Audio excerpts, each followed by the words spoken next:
ఇప్పుడు పహల్గామ్ అటాక్ తర్వాత మన వాళ్ళు ఆపరేషన్ సింధూర్ ప్లాన్ చేశారు. అయినా కూడా మారకుండా ఢిల్లీలో బ్లాస్ట్ కూడా చేశారు. ఇంకా కూడా చేస్తామంటున్నారు. వాళ్ళని ఆపాలంటే మన వాళ్ళు ఎలాంటి చర్యలు తీసుకుంటే బెటర్ అంటారు?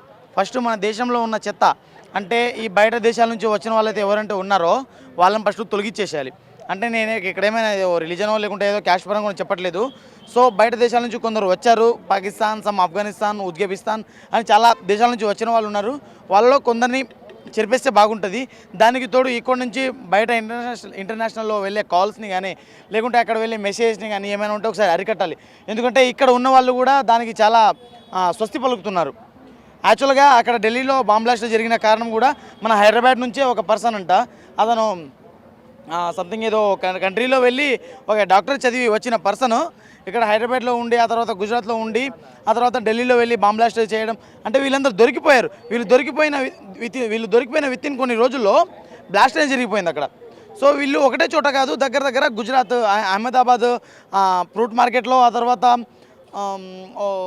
యూపీ అనుకుంటా, ఢిల్లీలో, ఆ తర్వాత ఉత్తరప్రదేశ్లో కూడా ఎక్కడో ప్లాన్ చేశారని చెప్పారు. సో ఈ 2-3 చోట్ల కూడా ప్లాన్ చేశారని చెప్పారు. దీంట్లో ఒక చోట అయితే ఎగ్జిక్యూటివ్ అయింది ఆల్రెడీ. ఇలాంటిది ఫస్ట్ ఆఫ్ ఆల్ మన మోదీ గారు చర్య తీసుకోవాలి.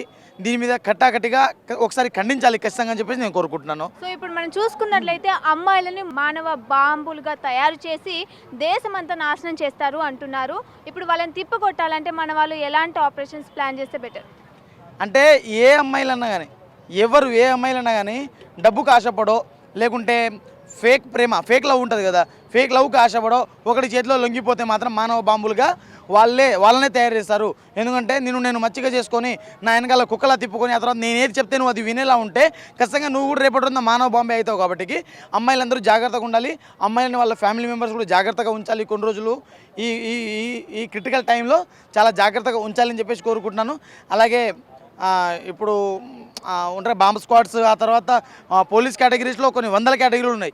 ఈ కేటగిరీల తర్వాత సిబిఐలు, సిఐడీలు అని చెప్పేసి చాలామంది కేటగిరీలు ఉన్నారు.